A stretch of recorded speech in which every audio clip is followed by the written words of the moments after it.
Hello everyone, welcome to Kakao's Hideout. I am Kakao Konami. So this is a free tarot reading video post from one of my top gifters in one of my live streams.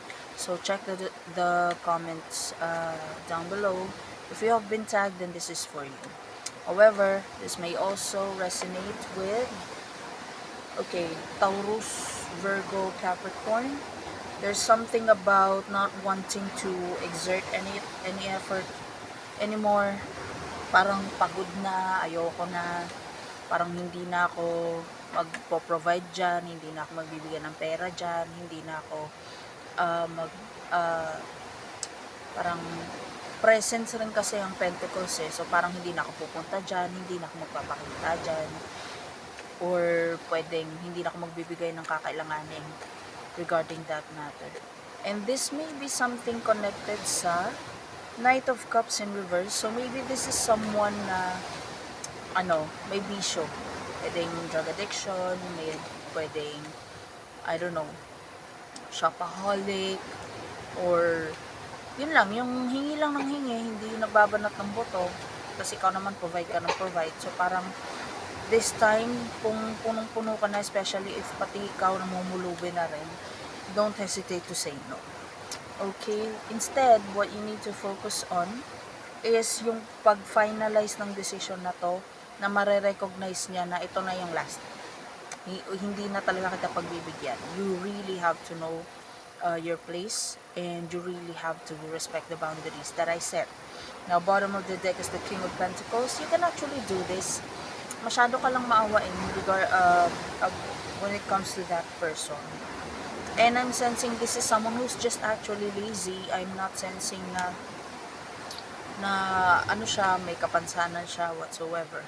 Ayaw niya lang talagang tulungan yung sarili niya. So don't hesitate to say no. Don't hesitate to set boundaries. And if you're going to do that, possible outcome, magsisinungaling to, kung ano-ano na namang sasabihing emergency. There's a big possibility na may kakasabwatin siya na hindi mo kayang tanggihan. I'm hearing your mom. So, parang kaya siguro, ang advice sa'yo is 2 of Wands. Parang how are you going to make it known na final na tong decision na to? Na hindi ka na magdadalawang isip this time. Kasi maybe before, nag-set ka ng ultimatum. Tapos, siguro nagsumbong sa mama mo, sa papa mo, na hindi mo mahindian, kaya bumigay ka na naman ulit. So, parang ngayon, think of a way in order na pati yung hindi mo mahihindian mo na this time. Okay?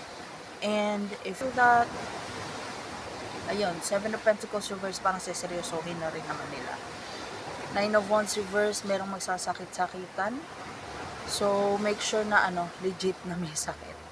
Or pwede rin na make sure na tawag nito, itong stress na kinokos ng taong to, it's not going to take a toll on your health.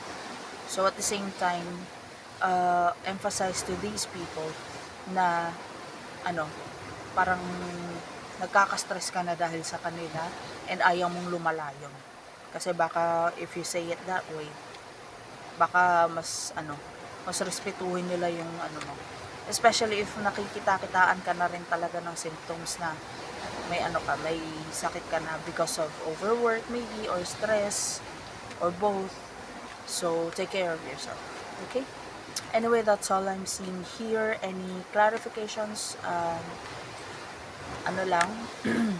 Clarifications para personal reading. If you would like to have a paid personal reading with me, just send me a private message. It's not FREE, pero it's affordable. Okay? So that'll be all. Bye.